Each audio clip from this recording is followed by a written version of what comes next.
passionneux de vous informer, former, c'est notre devoir. Fidèles téléspectateurs, amoureux de l'émission 30 minutes pour convaincre, bonsoir. Bienvenue à votre émission que nous cesse de vous mettre au parfum de l'actualité.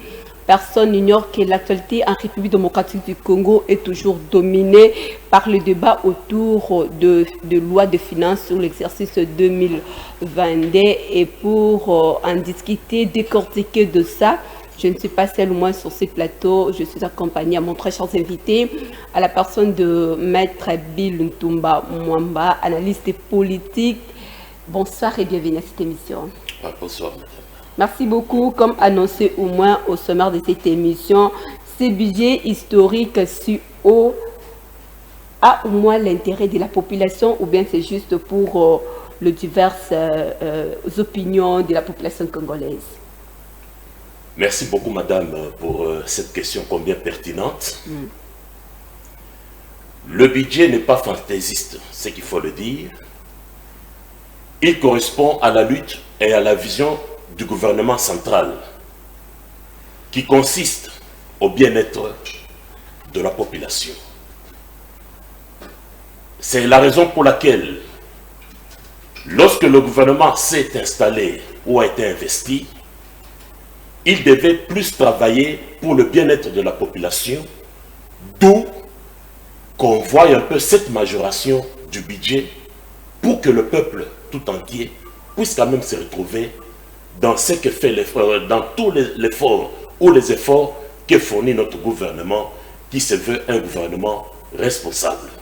Voilà un peu, madame. Au regard de tout ce que vous venez juste d'évoquer, croyez-vous que ce budget au moins reflète l'image d'une de la vision du gouvernement? Bon, madame, ce budget ou encore cette action du gouvernement par rapport à cette loi de finances 2022, ici est le moment propice pour quand même remercier le gouvernement parce que nous sommes partis de 4 milliards, 5 milliards, 7 milliards, 2 fois 6 milliards à 10 milliards. Donc il y a une certaine volonté de la part du gouvernement qui ne se limite pas seulement à 10 milliards de dollars parce que l'attente de la population est tellement grande. Le gouvernement doit encore multiplier beaucoup d'efforts pour que nous puissions aller au-delà même de 15 milliards, 20 milliards. C'est possible dans ce pays. C'est possible. Pourquoi possible? Quand il y a la volonté politique des membres du gouvernement, quand il y a la volonté même de la population elle-même, dans la mesure où elle doit chaque fois dénoncer, comme elle dénonce, les détournements de part et d'autre. Donc, ces détournements font à ce que la population ne puisse pas se retrouver dans la gestion du gouvernement. Voilà un peu, madame. Au regard de chaque de ces projets, au moins que le Premier ministre nous a présenté, qui a présenté au moins à l'Assemblée nationale, on remarque beaucoup plus que ce sont de mêmes projets qui reviennent toujours à chaque exercice budgétaire, mais en réalité, on ne trouve rien de concret dans tout ça. Je pense que nous avons affaire à un gouvernement. Je ne suis pas membre du gouvernement, madame. Il y a quand même les efforts que le gouvernement est en train de fournir. Tous les budgets ne sont pas semblables.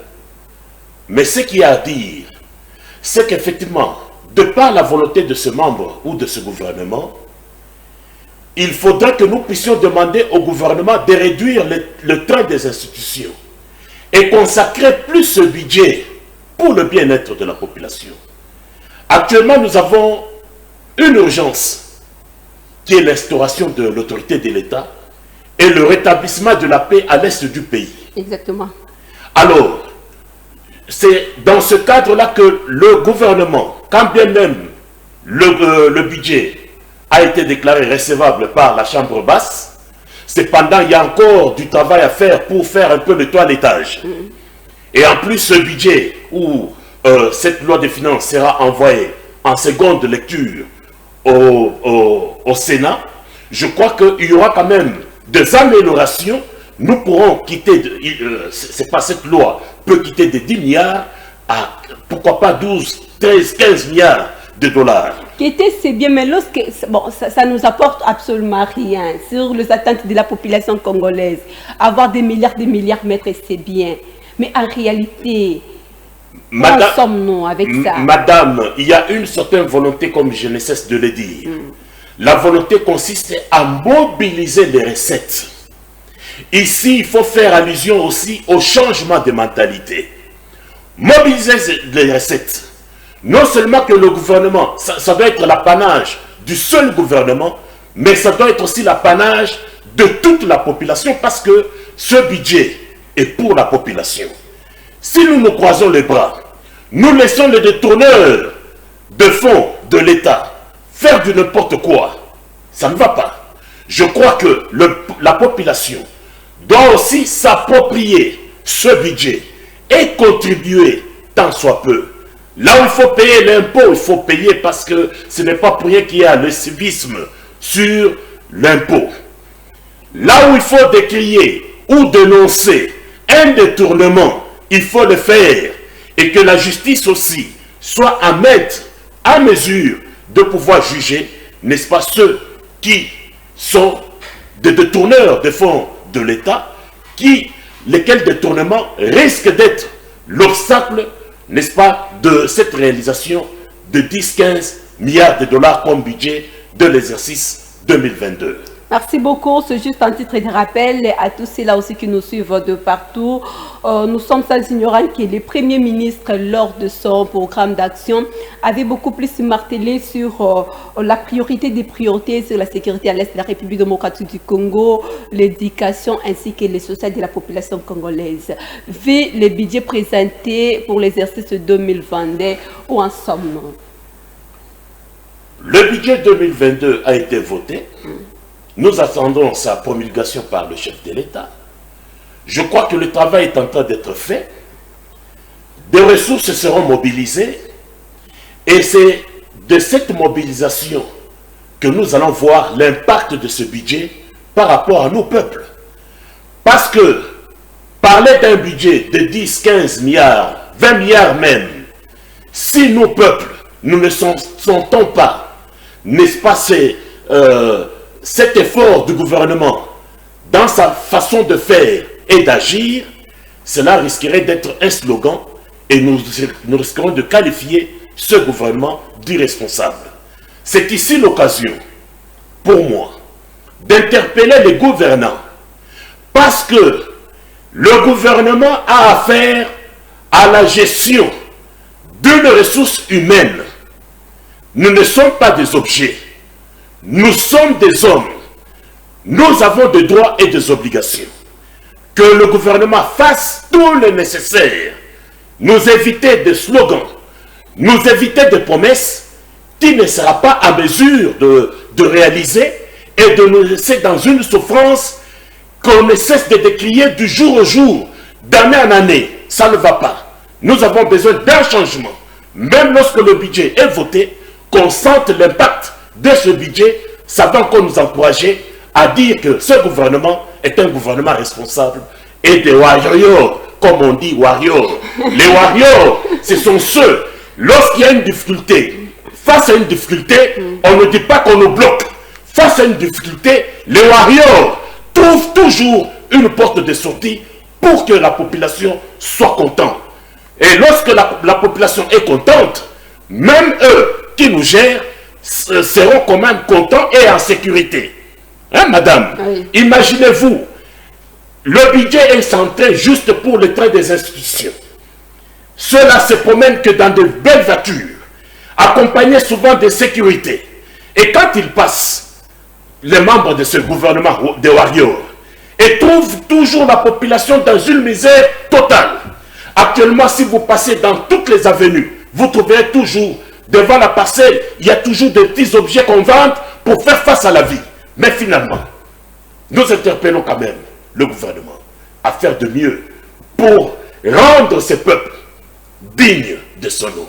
Voilà, rendre ces peuples moins dignes de son nom, vous venez de dire que c'est juste un gouvernement de responsables pour trouver des résolutions aux problèmes de la population congolaise. Je reviens toujours sur la priorité des priorités à l'Est de la République démocratique du Congo, où on se retrouve avec les 3% réservé au moins à la défense nationale.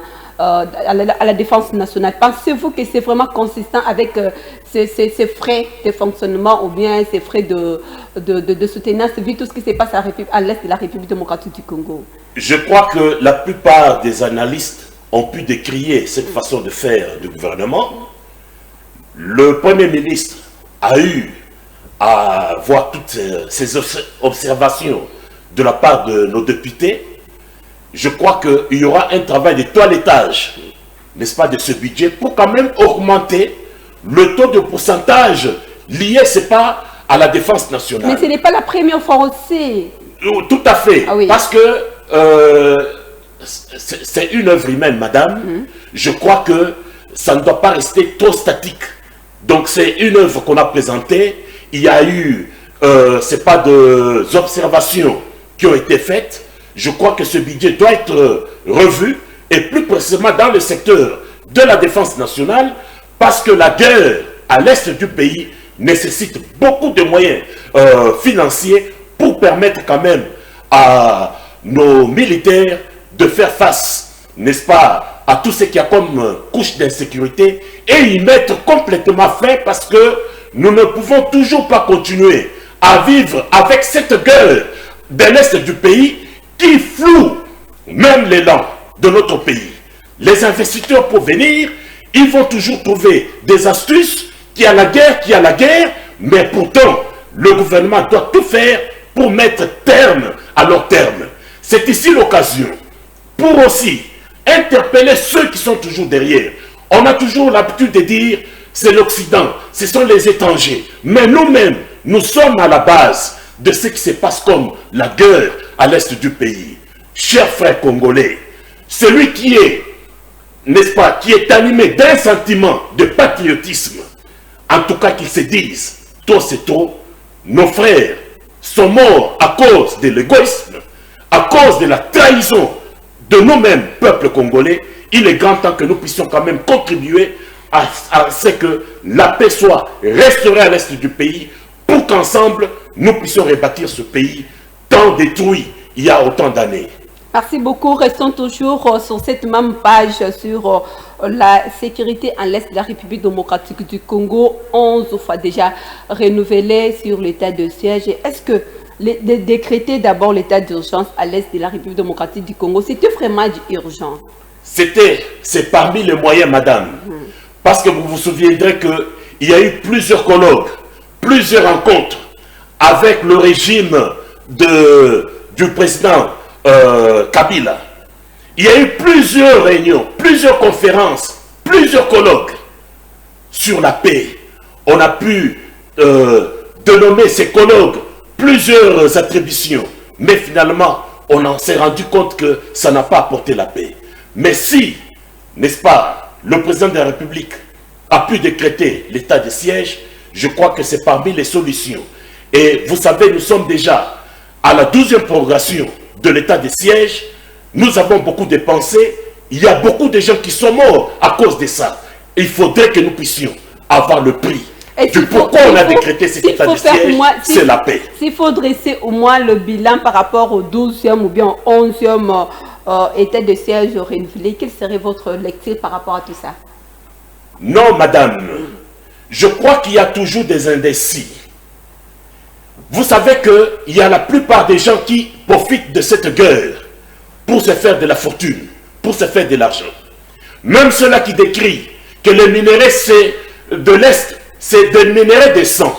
Mais cependant, tous ces gens-là, ils ne fournissent pas un effort pour pouvoir contribuer à ce que la guerre cesse à l'Est, parce que lorsque la guerre cesse, c'est dire que leurs dividendes, ils ne vont pas en trouver là-dedans. Je crois que la conscience de tout un chacun et l'effort que fournit nos forces armées, je crois que nous allons quand même aboutir à une solution durable. Aboutir à une solution durable pendant que nous savons au moins de faibles soutenances à ce qui concerne au moins nos armées. Pensez-vous vraiment que nous allons mettre fin au moins à cette guerre éternellement recommencement? Non, madame, dire que nous avons une armée faible... Non, les faibles soutenances par rapport au financement pour mettre fin à cette guerre. Non, madame, je crois que vous avez vous-même appris, comme moi, que tous ces gens qui ont pu détourner et qui détournent encore le fonds lié à la guerre, qui détournent les biens n'est-ce pas, de la guerre, ils sont jugés. Je crois que c'est là qu'il ne faut pas laisser l'impunité dans ça. L'effort est là, la volonté est là, surtout du chef suprême des forces armées de la République démocratique du Congo. Je crois que nous devons l'accompagner dans cette ferme volonté de rétablir l'autorité de l'État et de restaurer la paix à l'est du pays. L'est du pays, c'est l'ensemble de la République démocratique du Congo. Madame, je crois que je ne cesse de dire, le Congo est dans son ensemble comme un corps humain. Lorsque le bras souffre, le bras est malade, la tête ou la jambe ne pourra pas dire, puisque je ne tue pas le bras, je ne fais pas partie de là. Non. Nous devons avoir l'intégrité territoriale, accompagner la ferme volonté du chef de l'État. Ensemble, unissons-nous, la main dans la main, nous allons bouter hors d'état de nuire notre territoire. C'est un phénomène qu'il faudrait à tout prix mettre terme pour que nous puissions espérer à relancer, n'est-ce pas, notre économie sur le guichet international et pourquoi pas partout. Voilà un peu, madame. Voilà, merci beaucoup à vous juste qui venez juste de nous croiser en cours de route. On est en train d'analyser le budget 2022 qui est estimé au moins à 10 milliards de dollars. Là, je suis avec Maître Bill Ntumba Mwamba, donc c'est notre invité. Vous nous appelez, s'il vous plaît, c'est mieux de nous écrire. Là, vraiment, on aura la possibilité de poser votre question directement à notre invité que de vous recevoir en direct. C'est vraiment impossible compte tenu de notre état. Là, je reviens à vous. On a parlé au moins sur la sécurité plutôt à l'est de la République démocratique du Congo. Prenons alors maintenant du côté éducation. Hier, on avait commencé avec un très bon départ. Aujourd'hui, on se retrouve dans une condition, on ne sait pas. Qu'est-ce qui se cache au-delà du rideau? Madame, c'est un peu regrettable. Vous savez que la mise en œuvre de cette gratuité de l'enseignement de base, ce n'est pas apprécié par tout le monde de la même manière. Et surtout que cette option de faire de l'enseignement de base gratuite n'est pas l'émanation du chef de l'État. C'est consacré par la Constitution elle-même. Et l'actuel chef de l'État n'a fait que continuer ce que son prédécesseur avait déjà commencé.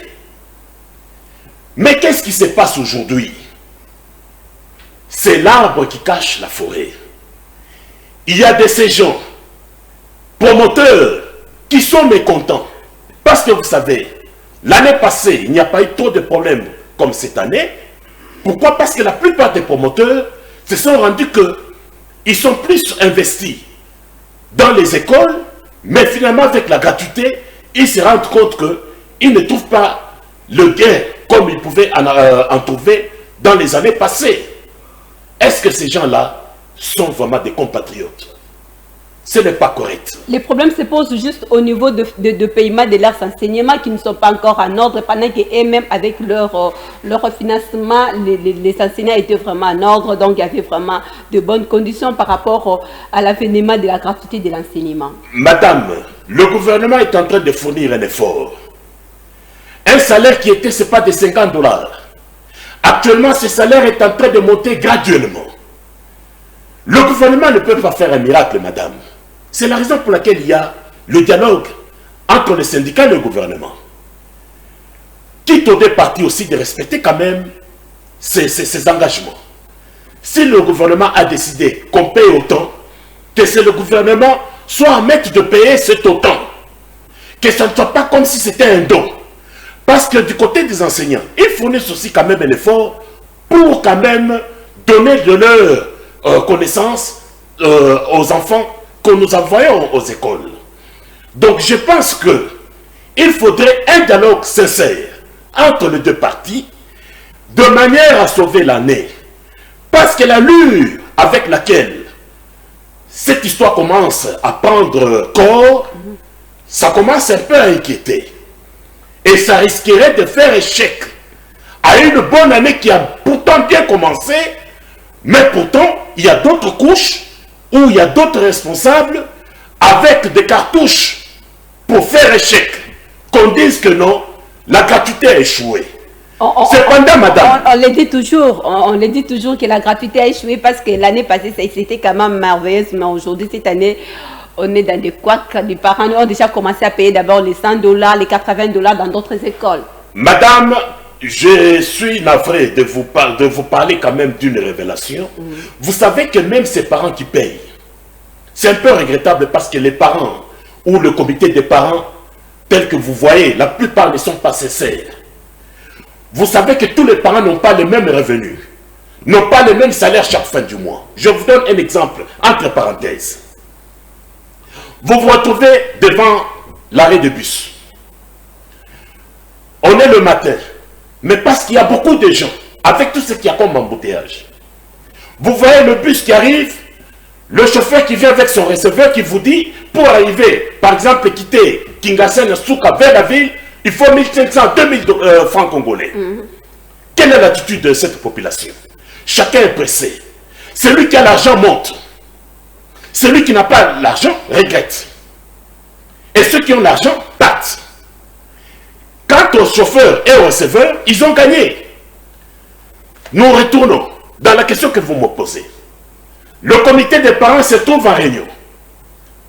Ceux qui ont de l'argent se disent non, on ne peut pas laisser l'année passer ou échouer. Nous préférons qu'on paye.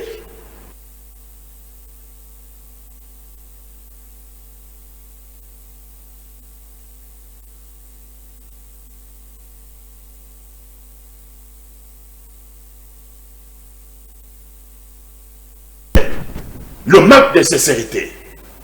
Le manque de sincérité dans le dialogue entre d'abord le comité des parents et vous vous faites fixer de $100, $200, pendant que d'autres parents n'ont même pas un salaire de $200. Qu'elles vont-ils faire avec leurs enfants?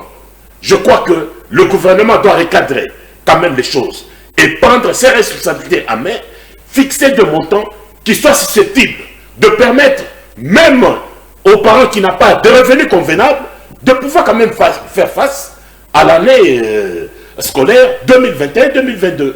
Du côté de l'État congolais, qu'est-ce que vous voulez critiquer au moins parce qu'on observe que le fait de lancer la gratuité comme ça, c'était juste par précipitation pendant qu'il n'y avait pas vraiment de moyens logistiques efficaces pour mieux préparer du côté des enseignants, du côté aussi les parents ainsi que les élèves.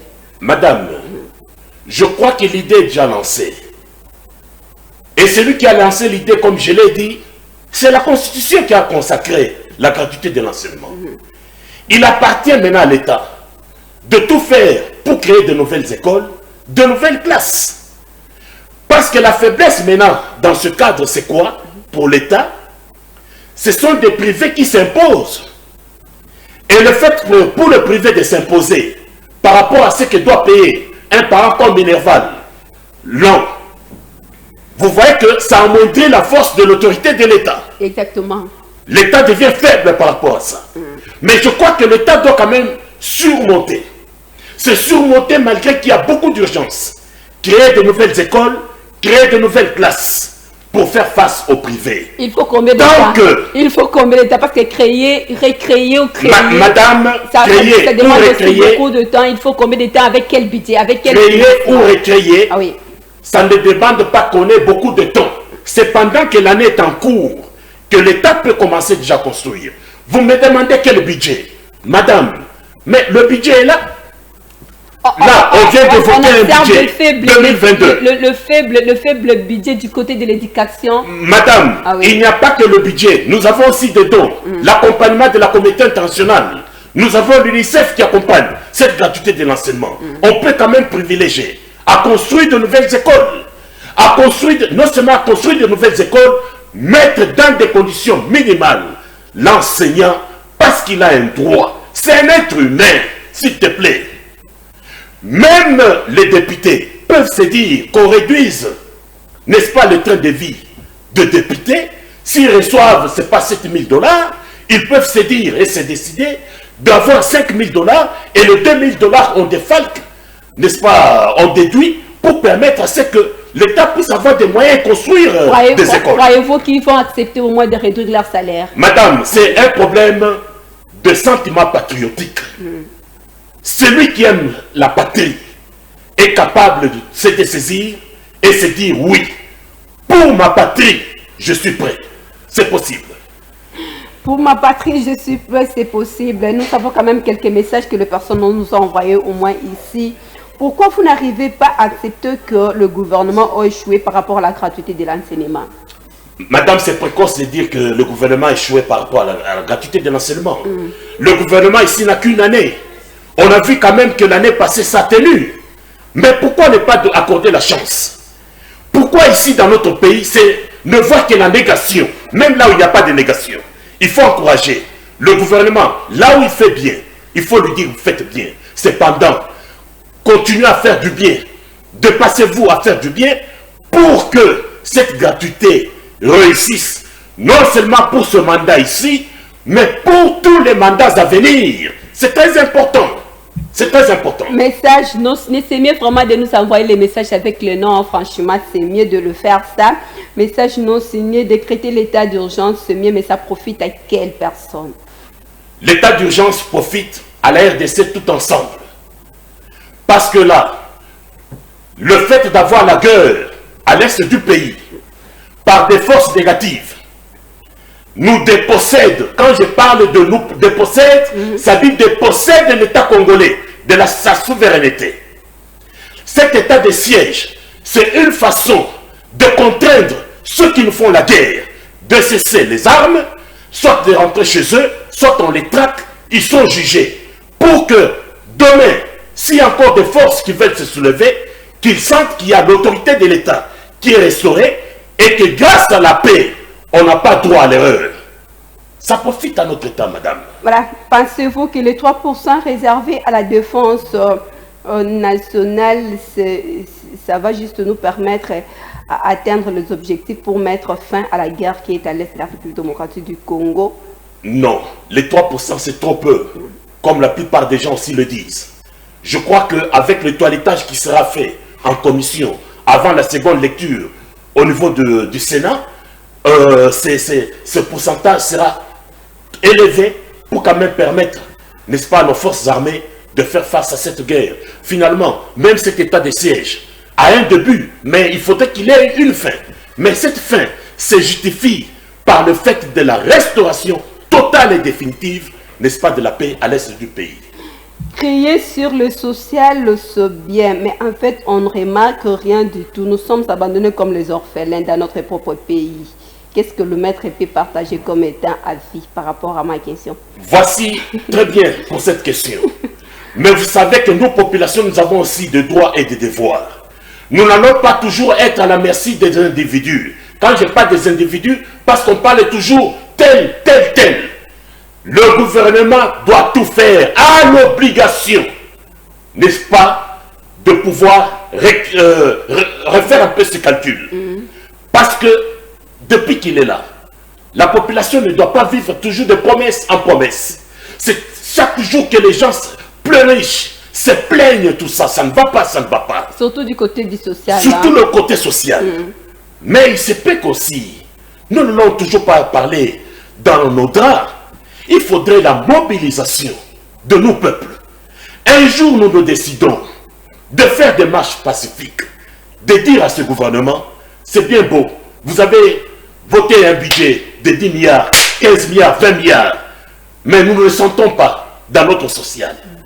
Nous pouvons décider une journée morte sur toute l'étendue de la République sans parti pris pour dire, trop c'est trop, nous avons droit à la vie, nous avons droit à l'électricité, nous avons droit à l'eau, nous avons droit à une vie digne.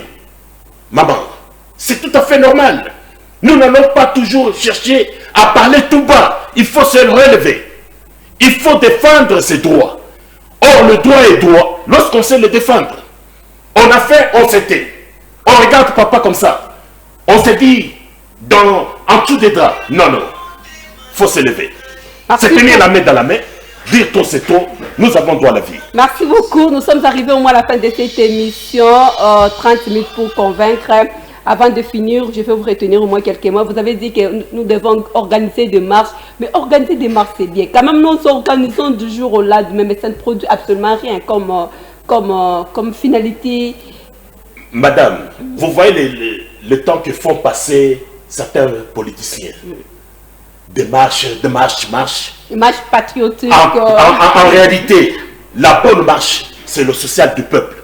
Parce que même ce qu'il faut qu'on marche, au nom du peuple, au nom du peuple, au nom du peuple pour lequel ce peuple ne se retrouve pas dans la gestion. Même ceux-là qui font ces marches-là, une fois qu'ils sont au pouvoir, ils auront toujours le même comportement. Je crois que le salut de notre pays, le salut de notre peuple, dépend du peuple d'abord lui-même. Parce que quand ça commence avec le peuple, nos gouvernants auront peur de faire quoi que ce soit. Merci beaucoup d'avoir répondu à notre invitation, Maître Bill Toumba Mwamba. Merci beaucoup, madame. C'est moi qui vous remercie. Merci. Nous sommes arrivés au moins à la fin de cette émission. Je dis merci à la grande équipe technique. Suivez la rediffusion de cette émission le mercredi à 15h30. Bonne suite de programme sur nos antennes et surtout, bon début de la semaine. Au revoir.